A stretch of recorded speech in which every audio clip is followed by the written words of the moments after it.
रामकृष्ण हरी. तुम्हा सगळ्यांचे स्वानंद रामा या आध्यात्मिक चॅनलमध्ये मी रोहिणी अगदी मनापासून स्वागत करते.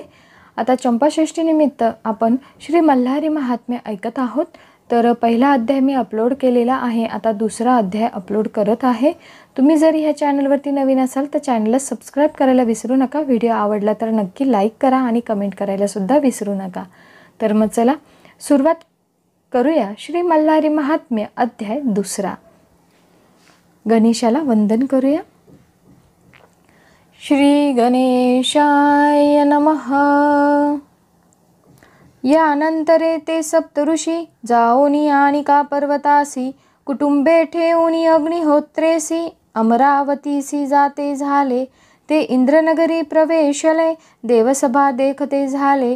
येथे सहस्रनयन बैसले अमरगणांसहित हिरे रत्नी झळकती सिंहासन. तेथे बैसला इंद्र आपण मृगनयनी विच्यमान चामरे करी ढाळिताती. ज्याची सेवा करी अग्नी आपले दाहकत्व सांडुनी बरवी शांती मूर्ती धरुणी वळंगतसे. आपले क्रूर कर्म टाकुनी बरवी धर्ममूर्ती धरुणी करसंपुट जोडोनी आपण सेवा करी यमजयाची.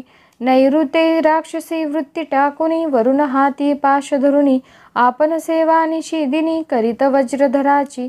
कुबेर नवनिधीसी सूर्य शांती मूर्तीसी चंद्र सर्व भावेसी सेवा करीत शुक्राची. स्तवन करी बृहस्पती गंधर्व उत्तम गायने करीती. तिलोत्तमिनी कालिया उत्पत्ती ओळंगताती. रंभा उर्वशी गायने करीती. तिलोत्तमा मेनका नाचती. देवांगना सेवा करीती अखंड त्याची. ऐसा तो देवराना देखता झाला ऋषीगणा. उठोनिया सिंहासना वरुणी बोले सद्भावे. आम्ही पूर्वी सुकृत केले तेने तुमचे दर्शन झाले. आमचे पुण्य फळासी आले देखिली या तुम्हासी. आमचे ठाई तुमची कृपा पाही उत्कंठित आले ती लवलाही. या कारणे मी आपुले देही धन्य मानितसे. तुमचे दर्शने करून स्वर्गाचे स्वामित्व धन्य. आता कार्य होईल निर्विघ्न आमचे स्वामी.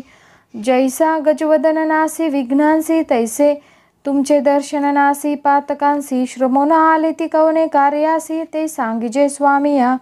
यानंतर ऋषीश्वर बोलती तू जगाचा करता हरता शची पती. आम्ही आलो तुझ प्रती सांगावयासी. तुझे निर्भय होते आम्हासी तपकरावया गेलो मणिचूल पर्वतासी. तेथे आला पारधीसी मल्लदैत्य तो राक्षसी परिवारीला. आश्रमाप्रती येता झाला आम्हा ते पीडिता झाला देवराया.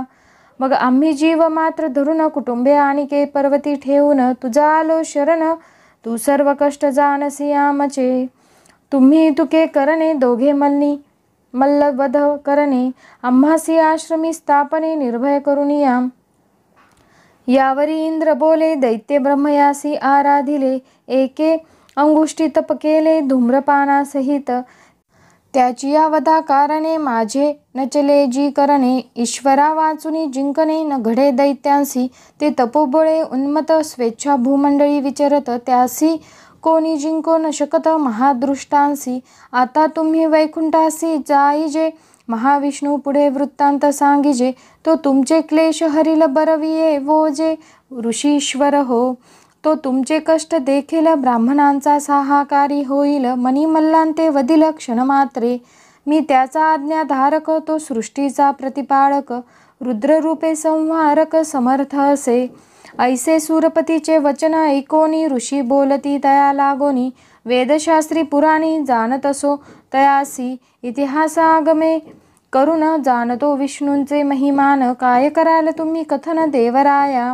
आमुच्या अदृष्टाची गती मणिमल्ला ते मारू न शके शचीपती. आता चला वैकुंठा प्रती सांगावया विष्णूसी. सूरपती तुवा सुख पाविजे वैरी आपुले संवारिजे. देवांचे संरक्षण कीजे बरविया वोजा. ऐसा आशीर्वाद देऊन धर्मपुत्र निघाले तेथून. हृदयी धरून विष्णूंचे चरण जाते झाले. विश्वासराज राजसूत कोबराज येणे नामे विख्यात. तो शंकराचा निज भक्त अवतरला कुबेर भूमंडळी. त्याचा आत्मज सिद्धपाळ केसरी त्यासी प्रसन्न झाला श्री मल्हारी. कथा प्रगट केली परोपरी मल्हारी महात्मींची.